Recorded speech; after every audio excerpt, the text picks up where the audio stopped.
Hello everyone, मैं विशाल महाजन आज बहुत इंपॉर्टेंट टॉपिक कराने वाला हूं। आज हम करने वाले हैं मैट्रिसेस के एनसीईआरटी एग्जाम्पलर के क्वेश्चन जो कि बहुत बहुत ज्यादा इंपॉर्टेंट रहते हैं। बहुत सारे बच्चों को होता है कि सर एनसीईआरटी एग्जाम्पलर करा दो, तो आज हम एनसीईआरटी के एग्जाम्पलर के बहुत सारे क्वेश्चंस इस वीडियो में करने वाले हैं। तो बहुत अच्छे अच्छे क्वेश्चंस करेंगे। चलिए स्टार्ट करते हैं फटाफट। हिम्मत मत खोना। स्टार्ट करने से पहले एक ही बात बोलेंगे, हिम्मत मत खोना, अभी बहुत आगे जाना है। हिम्मत मत खोना, अभी बहुत आगे जाना है। जिन्होंने कहा था कि तेरे बस का नहीं है, जिन्होंने कहा था कि तेरे बस का नहीं है, अरे अभी तो उनको भी करके दिखाना है। तो अभी हमें बहुत लंबा सफर तय करने और 80 out of 80 marks class 12th में लेके आने हैं। चलिए स्टार्ट करते हैं। बहुत अच्छा क्वेश्चन है। पहला कहता है ए मैट्रिक्स दे रखी है, बी मैट्रिक्स दे रखी है, ए माइनस बी निकालना। अब देखते हैं, हमारे दिमाग में आ जाता भाई पहला क्वेश्चन ही ट्रिग्नोमेट्री लगा दिया और इतनी बड़ी बड़ी मैट्रिक्स है, इतना मुश्किल क्वेश्चन होगा। तो क्वेश्चन को जज मत करिए, क्वेश्चन को सॉल्व करना का स्टार्ट करिए। जैसे ही आप सॉल्व करना स्टार्ट करेंगे तो चीजें अपने आप समझ में आने लग जाती है। जैसे कि पूछा क्या था, ए माइनस बी करना है। ए मैट्रिक्स अपने को दे रखी है, बी मैट्रिक्स अपने को दे रखी है, क्या करना है, माइनस करना सिखा रखा है। कॉरस्पॉन्डिंग एलिमेंट्स माइनस होते हैं। अगर मैं यहाँ पे a माइनस बी स्टार्ट करूं तो सबसे पहले अगर देखूं तो 1/पाई और 1/पाई कॉमन है दोनों में से। तो 1/पाई तो पहले से ही बाहर था, तो बाहर ही लिख ले भाई। अब देखो sine inverse x pi minus cos inverse x pi, तो माइनस माइनस प्लस हो जाएगा। तो कितना आ जाता आपके पास, आपके पास आ जाएगा sine inverse x pi plus cos inverse x pi, यही आएगा। चलो tan inverse x by pi minus tan inverse x by pi कितना हो जाएगा, 0 हो जाएगा। 0 आ गया। आगे देखो sine inverse x by pi minus sine inverse x by pi करूंगा तो 0 हो जाएगा। Cot inverse pi x minus minus plus हो जाएगा, तो यहां हो गया अपने पास cot inverse pi x plus tan inverse pi x, यही होगा। तो मेरे पास ये बन गई भाई। देखो दो तो 0 ही हो गए। इनवर्स ट्रिग्नोमेट्री में एक फॉर्मूला होता है sine inverse x plus cos inverse x equal to pi by 2 के। वैसे तो ये properties of inverse trigonometry formula है इनवर्स ट्रिग्नोमेट्री का, जो कि डिलीट कर दिया सीबीएसई ने, लेकिन एक बेसिक फॉर्मूला है, आपको आना चाहिए, कई जगह काम भी आता है आपके पास। तो ये कितना हो गया भाई हमारे पास, अगर आप देखोगे तो 1/पाई bracket sine inverse x plus cos inverse x कितना हो गया भाई, पाई बाय 2 हो गया। ये 0 हो गया, ये 0 हो गया। Same cot inverse theta plus tan inverse theta भी पाई बाय 2 होता है, तो ये भी पाई बाय 2 हो गया। अगर मैं इसमें से पाई बाय 2 कॉमन ले लूं, पाई बाय 2 कॉमन ले लूं, तो मेरे पास अंदर कितना बच गया, 1001। पाई से पाई निपट गया तो 1/2 आई बोल सकते हैं क्या भाई, आइडेंटिटी मैट्रिक्स बन गई। तो डी ऑप्शन अपना करेक्ट ऑप्शन आ चुका है। तो क्वेश्चन से घबराना नहीं है, क्वेश्चन को स्टार्ट करो। अगर आपका कॉन्सेप्ट ठीक है तो आपका आंसर बिल्कुल ठीक आ जाएगा। नेक्स्ट क्वेश्चन देखते हैं भाई। सिंपल क्वेश्चन है, क्या रहा है, दो मैट्रिक्स ए और बी आपस में इक्वल है। जब इक्वल होती है तो कॉरस्पॉन्डिंग एलिमेंट्स इक्वल रख देते हैं, तो 2x प्लस वाई किसके इक्वल आ जाएगा भी, 7 के आ जाएगा। तो क्या बन गई पहली equation, 2x plus y equal to 7, first equation बन गई। इसके बाद अगर आप यहाँ पे देखोगे तो और कोई भी रख सकते हो, 4x को रख लो, सबसे आसान ये रहेगा। देखो 4x equal to x plus 6 के, तो 3x इक्वल टू 6 आ गया, तो x कितना आ गया, 2 आ गया।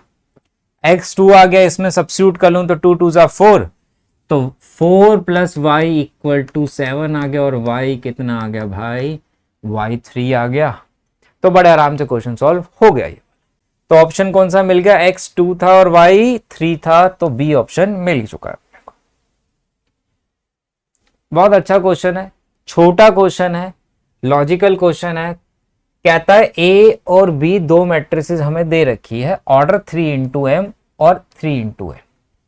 जहां पे m इक्वल टू n के होगा। Then order of 5a minus 2b। क्या क्वेश्चन पूछा है भाई, ऐसा कोई क्वेश्चन भी पूछता है क्या? 5a minus 2b। अब अगर ये प्लस माइनस हो रही है दोनों में, तो इसका मतलब दोनों का ऑर्डर क्या रहा होगा? सेम रहा होगा। अगर इसका ऑर्डर 3 इंटू एम है तो इसका कितना होगा? 3 इंटू एन ही होगा, दिया हुआ है। तो साफ साफ बोल रहा है m इक्वल टू एन भी है, ना भी बोला हो तब भी m इक्वल टू एन होगा ही होगा, क्योंकि प्लस माइनस मैट्रिक्स कब होती है? जब ऑर्डर दोनों का सेम होता है। 3 3 तो इक्वल था, तो ना भी दिया होता क्वेश्चन के अंदर तो तब भी m इक्वल टू एन लेते ही लेते, अदरवाइज वो प्लस माइनस हो ही नहीं सकती थी मैट्रिक्स।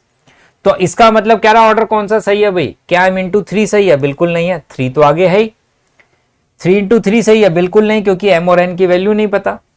m इंटू एन, यहां m कैसे आ सकता है? बिल्कुल नहीं है। कौन सा होगा? 3 इंटू एन। भाई 3 इंटू m बोलूं इसका आंसर, या 3 इंटू एन, दोनों ही सही है। ये दोनों आंसर सही है, या तो ऑर्डर 3 इंटू एम होगा या 3 इंटू एन होगा। इक्वल है ना, यहां तो दे भी दिया उसने कि m n के इक्वल है। हो सकता है आपको एग्जाम में ना भी दिया हो, तो m n के इक्वल होगा ही होगा, क्योंकि अगर ऑर्डर सेम है तो आप ऐसे भी तो लिखते हैं ना इसको। अगर ऑर्डर सेम है तो आप ऐसे लिख सकते हो, 3 से 3 निपट जाता तो m किसके इक्वल आ जाता भाई? n के इक्वल तो तब भी आ जाता। तो 3 इंटू एम होता ऑप्शन में, या 3 इंटू एन, दोनों ऑप्शन बिल्कुल सही है, टेंशन नहीं लेना। ए मैट्रिक्स अपने को दे रखी है, ए स्क्वायर फाइंड करना है। तो ए स्क्वायर करने के लिए हम क्या कर देंगे भाई? ए इंटू ए कर देंगे। तो ए मैट्रिक्स है 0 1 1 0 0 1 1 0। तो कितना आ जाएगा? 0। रो की किस में करते हैं? कॉलम में करते हैं। रो की किस में करेंगे? कॉलम में करेंगे। तो 0 प्लस 1। फिर रो की सेकेंड कॉलम में 0 प्लस 0। 1 की 0 में करेंगे तो 0, और 0 की 0 में करेंगे तो 0। 1 की 1 में करेंगे तो 1 प्लस 0। तो ये तो भाई आइडेंटिटी मैट्रिक्स बन गई 1 0 0 1 ए स्क्वायर। तो किस में पूछा है आंसर? आइडेंटिटी में तो पूछा नहीं है, ऐसे में पूछा, तो डी ऑप्शन करेक्ट ऑप्शन रहने वाला है। चलो नेक्स्ट क्वेश्चन देखते हैं। बहुत ही अच्छा क्वेश्चन है। अगर आप क्लास 12th के स्टूडेंट है, आप सीयूटी एग्जाम देना, कोई भी एग्जाम देने वाले हैं, ये एक ऐसा क्वेश्चन है जो लॉजिकल और कॉन्सेप्ट बेस है, तो ये कहीं पे भी क्वेश्चन आ सकता है। कहता है A is a matrix of order m into N. A एक मैट्रिक्स है जिसका ऑर्डर m इंटू एन है। B is a matrix, B भी एक मैट्रिक्स है। चलो ठीक है। ए बी का transpose and B A transpose are both are defined. Both are defined का मतलब क्या है? कि मल्टीप्लाई पॉसिबल है। इसकी ए की और बी के ट्रांसपोज में अगर मल्टीप्लाई करूं तो पॉसिबल होगा। वैसे ही बी ट्रांसपोज और ए की मल्टीप्लाई करूंगा तो मल्टीप्लाई पॉसिबल हो। इक्वल आएगा की बात नहीं कर रहा। Both are defined mean multiply possible है कि नहीं है। जब मैंने मैट्रिक्स मल्टीप्लिकेशन कराया था तो मैंने कुछ बातें सिखाई थी। अगर किसी को डिटेल में चाहिए तो बेटा उसका वीडियो आप जाके चैनल पे देख सकते हैं। अगर ए का ऑर्डर m इंटू एन है और बी मैट्रिक्स का ऑर्डर p इंटू क्यू है, तो मैट्रिक्स मल्टीप्लिकेशन कब पॉसिबल होता है, कब डिफाइंड होता है बेटा? उसकी कंडीशन होती है कि n इक्वल टू पी के होना ही चाहिए। अगर ये इक्वल नहीं है, मतलब इसका कॉलम और इसकी रो, तो मल्टीप्लाई पॉसिबल नहीं होती। एक कंडीशन तो ये होती है। और दूसरा, ए बी का जो ऑर्डर निकल के आता है वो हमेशा निकल के आता है m इंटू क्यू के, इसका रो और उसका कॉलम का मल्टीप्लिकेशन। तो अभी हम बात करते हैं इसके बारे में। ए एक मैट्रिक्स है जिसका ऑर्डर m इंटू एन दिया हुआ था। बी एक मैट्रिक्स ऑर्डर निकालना है जिसका ऑर्डर हम लेट कर लेते हैं p इंटू क्यू है। एक लेट कर लिया कि p इंटू क्यू के ऑर्डर की मैट्रिक्स है। पहली इक्वेशन में मुझे क्या कह रहा है पहली बारी में कि a इंटू बी का ट्रांसपोज हो रहा है। ए का ऑर्डर कितना है? m into n. अच्छा मुझे एक बार बताओ, अगर बी मैट्रिक्स का ऑर्डर ये है तो बी के ट्रांसपोज का ऑर्डर कितना होगा? बी के ट्रांसपोज का ऑर्डर q इंटू पी होगा कि नहीं होगा? रो कॉलम में कन्वर्ट हो जाती है ना। ये p इंटू क्यू की जगह कितना हो जाएगा? q इंटू पी हो जाएगा। तो बी ट्रांसपोज मतलब q इंटू पी हो गया। अभी हमने सीखा अगर दो मैट्रिक्स मल्टीप्लाई हो रही है, डिफाइंड है, तो इसका कॉलम और इसकी रो आपस में क्या होती है, इक्वल होती है। इसका कॉलम कितना है n और इसका कितना है q, है कि नहीं है, क्योंकि ये डिफाइंड लिखा हुआ है कि डिफाइंड है, मल्टीप्लाई पॉसिबल है, तो इसका मतलब n q के इक्वल रहा होगा, तभी पॉसिबल था। आगे देखते हैं। फिर दूसरा केस बोलता है B ट्रांसपोज इंटू ए क्या है। B का ट्रांसपोज कितना था भाई, Q इंटू पी था। A का ऑर्डर M इंटू एन। तो यहां से मुझे क्या पता लगेगा कि P किसके इक्वल है भाई, M के इक्वल है, क्योंकि ये भी डिफाइंड है। तो इसका मतलब मेरा आंसर कितना आ गया भैया, बता दो जल्दी से। ऑर्डर क्या था, B का ऑर्डर था P इंटू क्यू। P कितना आ गया, M आ गया, और Q कितना आ गया, N आ गया। तो M इंटू N ऑर्डर बन गया भाई। तो डी ऑप्शन करेक्ट ऑप्शन मिल गया कि नहीं मिल गया। तो थोड़ा सा कॉन्सेप्ट जिसका क्लियर होगा मल्टीप्लाई का, वो इस क्वेश्चन को बहुत आराम से सॉल्व कर लेगा। लेकिन मल्टीप्लाई नहीं आती है तो पहले उसको सीख लेना, ठीक है। Construct 3 into 2 matrix. जहां हमें एलिमेंट की इक्वेशन दे रखी है, एनसीईआरटी में बहुत सिंपल सा क्वेश्चन दे रखे हैं, 2-3 क्वेश्चन है। अब 3 इंटू 2 की मैट्रिक्स है, 3 रो 2 कॉलम। तो क्या क्या बनते हैं element, first row first column, first row second column, second row first column, second row second column, third row first column और थर्ड रो सेकंड कॉलम। यही तो बनते ना भाई एक ए मैट्रिक्स, अगर मैं रफली बनाता तो। एलिमेंट की अपने को इक्वेशन दे रखी है ए आई जे। अगर मैं पहला निकालूं, कितना था, फर्स्ट रो फर्स्ट कॉलम का, तो आई भी 1 है और जे भी 1 है। तो आई की जगह 1 और जे की जगह भी अगर 1 पुट कर देता तो ये कितना हो जाता बेटा, e की पावर x साइन x हो जाता। अगर मैं फर्स्ट रो सेकंड कॉलम के बारे में बात करता तो i की जगह तो 1 ही आता और j की जगह 2 आ जाता, तो ये कितना हो जाता, e की पावर साइन x और sine 2x। First row second column हो गया ना। अब कौन सा करोगे, अब करोगे सेकंड रो फर्स्ट कॉलम। अब क्या हुआ, i कितना हो गया 2 और j कितना हो गया 1। तो i की जगह 2 और j की जगह 1 डाल देते तो कितना हो जाता, 2x साइन x। फिर 2 पुट करते, e की पावर 2x और ये कितना हो जाता, साइन 2x। यही होता। अभी कहां की बारी आ गई, अब बारी आ गई भाई थर्ड रो फर्स्ट कॉलम की। तो i की जगह 3 और j की जगह 1, i की जगह 3, i की जगह 3 और j की जगह 1, 3 2, i की जगह 3 और j की जगह 2। तो ये 6 के 6 एलिमेंट आ गए। अब क्या रह गया, अब इसको पुट करना रह गया भाई कहां पे, अब इसको पुट कर देंगे हम एक मैट्रिक्स के अंदर। तो यहीं डाल दे भाई।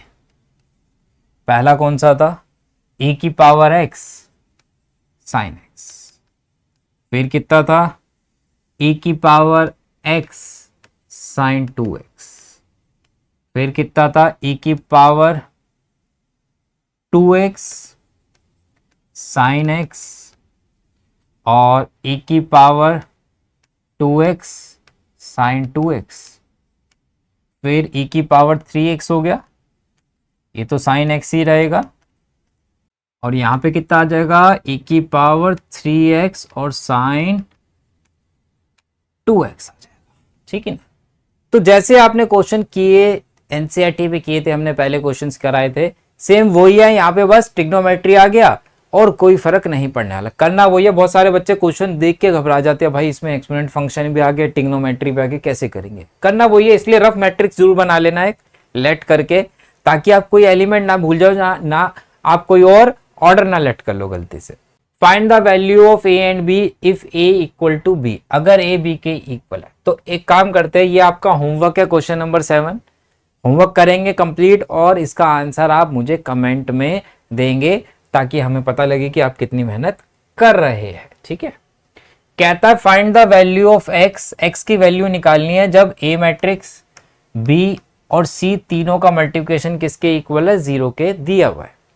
तो पहले फर्स्ट ए की मल्टीप्लाई किस में कर दूं, बी में। तो फर्स्ट रो की फर्स्ट कॉलम में करेंगे पहले, कितना आएगा 1 इंटू 1, एक्स की 2 में हो जाएगी तो 2x, और 1 की 15 में हो जाएगी तो 15 हो गया। फर्स्ट रो फर्स्ट कॉलम में हो गया। अब किसकी बारी, फर्स्ट रो सेकंड कॉलम, 1 3 ज़ा 3, 5x और 3। फर्स्ट रो सेकंड कॉलम हो गया। अब किसकी बारी है, फर्स्ट रो थर्ड कॉलम की है, 1 2 ज़ा 2 प्लस x और प्लस 2, यही है। इसको अगर हम ऐड करते तो 2x प्लस 16, 5x प्लस 6 और x प्लस 4, यही आएगा। और इसमें कितना हो गया, 1 2x इक्वल टू 0। अब देखो ये रो है, ये कॉलम है, रो की मल्टीप्लाई किस में करते हैं, कॉलम में करते हैं। तो 2x प्लस 1 की 1 में करेंगे 16 की, तो 2x प्लस 16 हो गया, प्लस 5x प्लस 6 की 2 में करेंगे तो 10x प्लस 12 हो गया, plus x square plus 4x किसके इक्वल है, 0 के है। तो कितना हो गया भाई, एक्स स्क्वायर, ये हो गया 16x प्लस 28 इक्वल टू 0। तो x square plus 2x plus 14x plus 28, तो फैक्टर बन गए x प्लस 2 फैक्टर बन गया मेरे पास, और x प्लस 14 बन गया। तो इसका मतलब x की वैल्यू कितनी आ गई भाई, एक मेरे पास x एक -2 आ गया और एक x -14 आ गया। क्या, 2x की वैल्यू अपने पास आ चुकी है। तो वही यूज किया जैसे मैंने पहले भी मल्टीप्लिकेशन वाली वीडियो में कराए थे ऐसे क्वेश्चन, और ये एनसीईआरटी एग्जाम्पलर में भी आपको मिलने वाले हैं। बहुत अच्छा क्वेश्चन है। क्वेश्चन में सबसे पहले यही सेम क्वेश्चन आ सकता है और हमसे ये पूछ सकता है, इसने तो बोला कि ए मैट्रिक्स बनाओ, लेकिन मेरे से सिंपल इतना भी पूछ सकता है एमसीक्यू के अंदर कि ए मैट्रिक्स का ऑर्डर क्या होगा, ऑर्डर ऑफ ए मैट्रिक्स बताइए क्या हो सकता है। तो देखिए जरा, सबसे पहले अभी हमने क्या बात सीखी थी कि जब मल्टीप्लाई करने का क्या क्या कंडीशंस होती है और क्या रिजल्ट मिलता है। अगर मैं इस मैट्रिक्स के बारे में बात करूं तो 3 रो 1 कॉलम है। इस मैट्रिक्स के बारे में बात करूं, ये मतलब अगर मैं इसको बी का नाम दे दूं, ये ए तो था ही, ये सी है, ऐसे ही है ना, B A equal to C matrix के। ध्यान से देखना, अब ए मैट्रिक्स का मुझे ऑर्डर नहीं पता, तो क्या मैं इसे P इंटू क्यू ले सकता हूं, लिख सकते हैं। हमने क्या सीखा था, अगर इसका ऑर्डर m इंटू एन है, इसका P इंटू क्यू है, तो इसका कितना होता है, m इंटू क्यू होता है, और n P के इक्वल होता है। ये बात सीखी थी हमने। अगर मैं इसको m इंटू एन बोल दूं और इसको m इंटू क्यू बोल दूं, तो ध्यान से देखिए और बताइए कि n कितना होगा। n इक्वल टू पी के होता है, n पी के इक्वल होता है, n पी के इक्वल होता है, और n कितना दिया है, 1 दिया है। तो इसका मतलब p भी कितना हो गया भाई, 1 हो गया। आगे देखो, अब हमें p मिल गया, q नहीं मिला। q कितना दिया हुआ है, देखो q कितना है, 3 है, तो q 3 है। ऑर्डर होना चाहिए p इंटू क्यू, तो मेरा ऑर्डर कितना बन गया, 1 इंटू 3 बनेगा कि नहीं बनेगा, 1 रो 3 कॉलम की मैट्रिक्स। तो अगर मेरे पास ऑर्डर पूछा जाए तो 1 रो 3 कॉलम, क्योंकि आपको ये मैट्रिक्स लेट करनी है, और लेट तभी कर पाओगे जब आपको ऑर्डर तो पता हो ना कि 3 इंटू 3 की लेट करनी है, 3 रो 1 कॉलम की करनी है, 1 रो 3 कॉलम की करनी है, 3 रो 2 कॉलम की करनी है। तो कैसे पता लगेगा, तो पहले हमें ये चीजें देखनी पड़ेगी कि कितने ऑर्डर की मैट्रिक्स मेरे पास बननी चाहिए। अब मुझे ये पता लग गया कि 1 रो होनी चाहिए और 3 कॉलम होने चाहिए। अब मैं ए मैट्रिक्स को क्या करूंगा, अब मैं लेट करता हूं ए मैट्रिक्स को, तो लेट ए मैट्रिक्स भी फर्स्ट रो एक रो है और 3 कॉलम है, तो एक रो है 3 कॉलम है तो एक्स वाई जेड हो जाएगा, एक रो 3 कॉलम। अब मल्टीप्लाई करते हैं, 4 1 3 x y z equal to कितना है, -4 -1 -3, 8 2 6 4 1 3। जरा मल्टीप्लाई करो कितना आता है। फर्स्ट रो की कॉलम में होती है ना 4 into x 4x, 4 into Y 4y। अगर मुझे x और y निकालना है तो मेरा इसी से काम चल जाता 4z। अगर मुझे ये कहीं MCQ करने हैं तो मेरा आंसर आ चुका है फर्स्ट रो की सिर्फ कॉलम में करने पे। 4x किसके इक्वल होगा, -4 के होगा। 4x इक्वल टू -4 तो x कितना आ जाता, -1 आ जाता। 4y किसके इक्वल होगा, 8 के होगा, तो 4y इक्वल टू 8, तो y कितना मिल गया आपको, 2 मिल गया। आगे देखो 4z किसके इक्वल है, 4k है, तो 4z इक्वल टू 4, तो z कितना मिल गया भाई, 1 मिल गया। तो अपना आंसर तो आ चुका है। आप बाकी सारे भी कर लेना, लेकिन आंसर आपको मिल चुका है। किसी और को भी मल्टीप्लाई करके इक्वेट करोगे तो आंसर आपको वो ही मिलेगा जो अभी मिल रहा है। क्लियर है। तो इसका मतलब अगर मेरे से कोई अब ए मैट्रिक्स पूछता फाइनल आंसर में, तो मेरा कितना होता भाई, कितना था भाई, -1 2 1।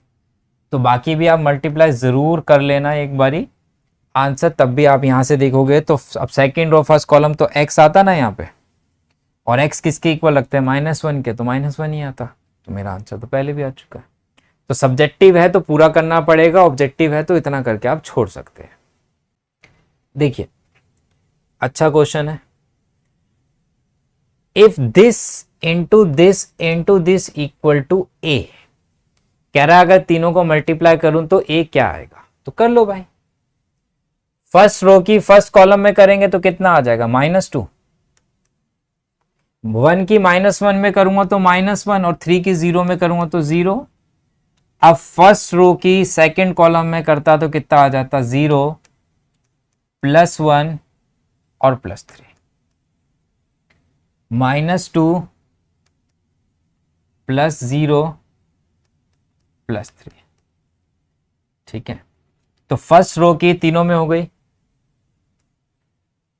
कितना आ रहा है प्लस माइनस करके, ये आ गया -3 4 1। अब इसकी मल्टीप्लाई किस में होगी, इस कॉलम में हो रही है, कॉलम में करोगे तो 1 0 -1, -3 इंटू 1 -3, 4 0 0, और 1 की -1 में करूंगा तो भाई साहब -1 हो जाएगा, तो कितना आ गया, -4 बन गई मेरे पास, 1 इंटू 1 की मैट्रिक्स बन गई। अब यही क्वेश्चन हमारे पास क्या आ सकता था, भैया एक का ऑर्डर बता दो, ए मैट्रिक्स कौन से ऑर्डर की बनेगी। तो देखो कितनी रो है, एक रो 3 कॉलम, कितने हैं 3 रो 3 कॉलम, कितने हैं 3 रो 1 कॉलम, यही था ना। अब जरा देखो सबसे पहले किसकी करते, इन दोनों की करते, 1 इंटू 3 की बनती, और 1 इंटू 3 की किस में करनी थी, 3 इंटू 1 में करनी थी। तो देखो इसकी रो और इसका कॉलम तो 1 इंटू 1 की बननी चाहिए थी ना। तो अगर मेरे से सिर्फ ऑर्डर पूछ लेता तो 1 इंटू 1 मेरा आंसर हो जाता। समझ आ गई ना बात। अब तो अगर ऑर्डर पूछे तो कैसे निकालना है, और मल्टीप्लाई तो आपको आ ही गई है। ए मैट्रिक्स दे रखी है, बहुत अच्छा क्वेश्चन है, कह रहा है शो करो कि ए स्क्वायर इतना है, तो जरूरी नहीं है शो करने पे आया, हो सकता है एमसीक्यू में भी आ जाए। तो ए स्क्वायर अपने से पूछा तो ए स्क्वायर फाइंड कर लेते हैं। ए स्क्वायर के लिए ए इंटू ए करोगे तो कितना है, कॉस एल्फा, अच्छा पी क्यू लिखा है तो पी क्यू लिख लेते हैं भाई, जो लिखा है हम तो वो ही लिख लेते हैं, माइनस साइन क्यू और cos q into cos q sine q minus sine q cos q, q q q, करो मल्टीप्लाई। कॉस क्यू कितना हो गया भाई, कॉस स्क्वायर क्यू हो गया। साइन क्यू की साइन क्यू में करी तो माइनस साइन क्यू हो गया, साइन स्क्वायर क्यू।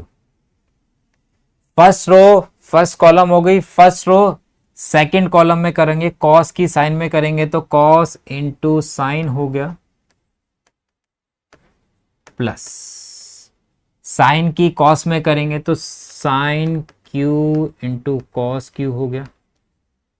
तो फर्स्ट रो की फर्स्ट कॉलम में हो गई, फर्स्ट रो की सेकंड को। अच्छा एक चीज ध्यान रखना, एग्जाम्पलर के अंदर बहुत सारे क्वेश्चन ऐसे भी है जो चैप्टर 4 से रिलेटेड है, मतलब अगर मैट्रिक्स के अंदर दे रखे, लेकिन अगर मैं चैप्टर 4 करने के बाद उनको करता हूं तो जो क्वेश्चन में टाइम यहाँ पे 10 मिनट लेता है वहां से 3 मिनट में वो क्वेश्चन सॉल्व हो सकता है।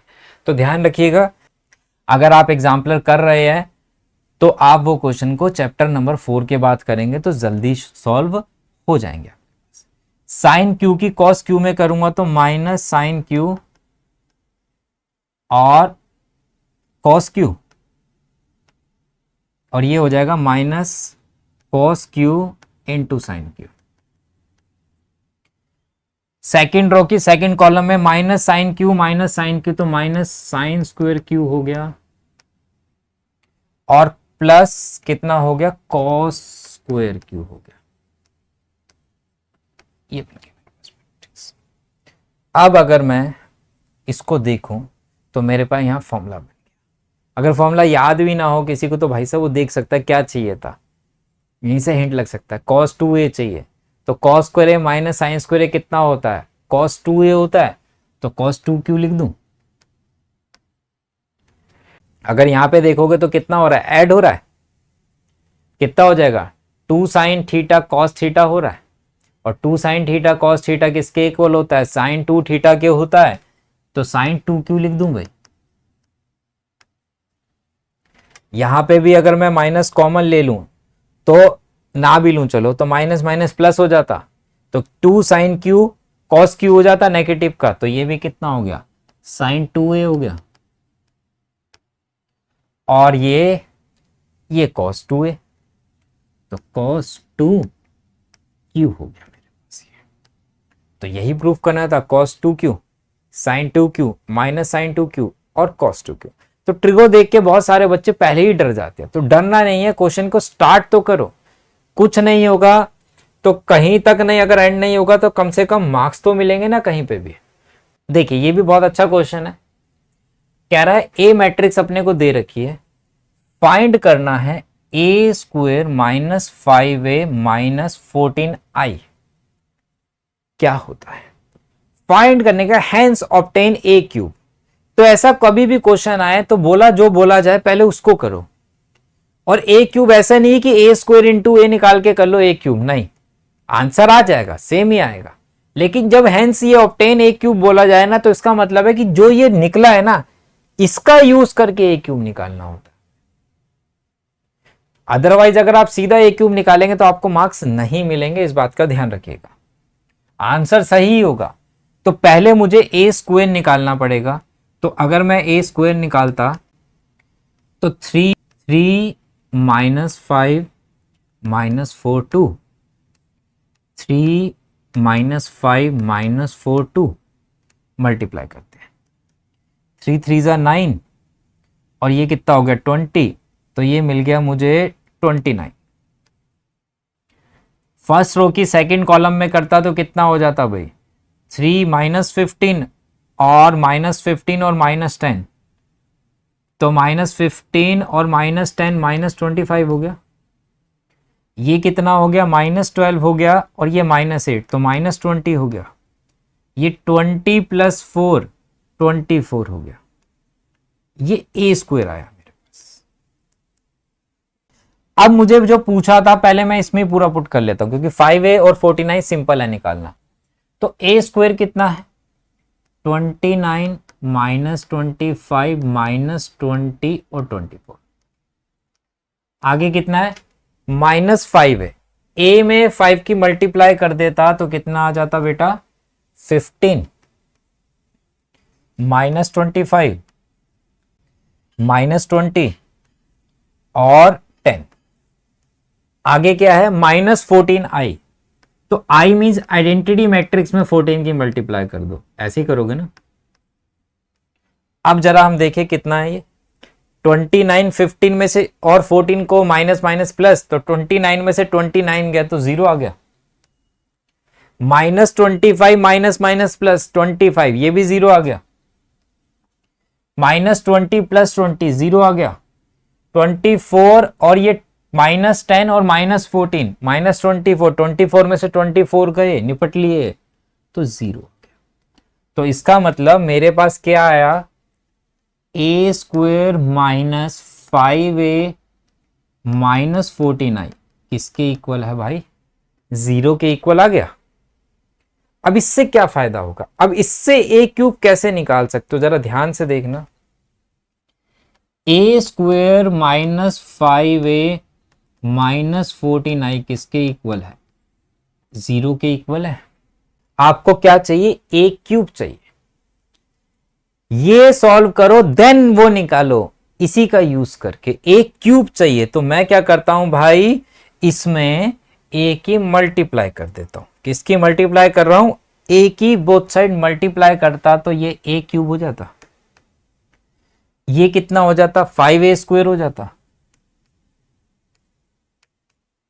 ये 14ai, a की i में करूंगा तो a ही देगा, तो -14a हो जाता।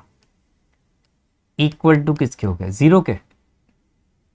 तो a³ कितना हो गया, 5a² प्लस 14a बन गया क्या।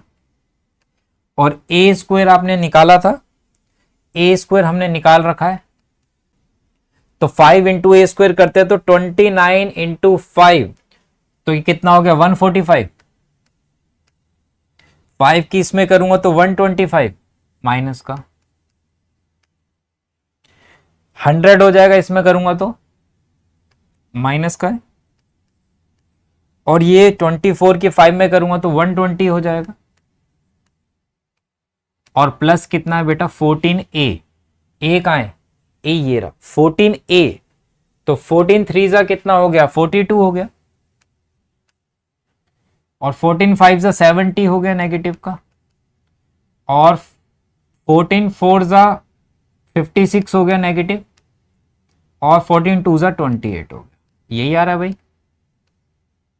अब हमें क्या करना है भाई, अब हमें करना है प्लस माइनस, बाकी तो सब हो गया। तो a³ कितना हो गया 145 प्लस 42 हो गया मेरे पास 187, माइनस 125 माइनस 70 माइनस 195 माइनस 156, और ये हो गया 148 हो गया। तो ये अपने पास आंसर आ गया। तो ध्यान रखना है, कभी भी इक्वेशन के बाद कुछ भी हेंस ऑब्टेन लिखा हो, तो चाहे a की पावर क्यूब लिखी है, a की पावर 4 हो सकती है, तो आपको इसी इक्वेशन को यूज करना है। अदरवाइज आपका आंसर तो सही आएगा अगर a² इंटू a करते, लेकिन मार्क्स नहीं मिलेंगे। इस चीज का ध्यान रखिएगा सारे, ठीक है। चलिए, तो ये पूरे क्वेश्चंस आप खुद सॉल्व करिएगा अपने हाथ से। वीडियो आप देखने के बाद पॉज करके साथ के साथ करेंगे तो ज्यादा समझ में आएगा और ज्यादा चीजें आपको क्लियर होने वाली है। तो ये कुछ क्वेश्चंस है, और भी आप होमवर्क में कर सकते हैं, और इनका आंसर कमेंट बॉक्स में जरूर देना, ताकि मुझे पता रहे कि आप लोग कितने क्वेश्चंस को सॉल्व कर रहे हैं। तो इसमें भी आपसे पूछ रहा है a मैट्रिक्स दे रखी है a² plus 2a plus 7i find करो। तो ये सारी चीजें आप प्रैक्टिस कर लेना। और वीडियो अच्छी लगी हुई तो लाइक करना मत भूलिएगा, और ज्यादा से ज्यादा दोस्तों के साथ भी शेयर कीजिएगा।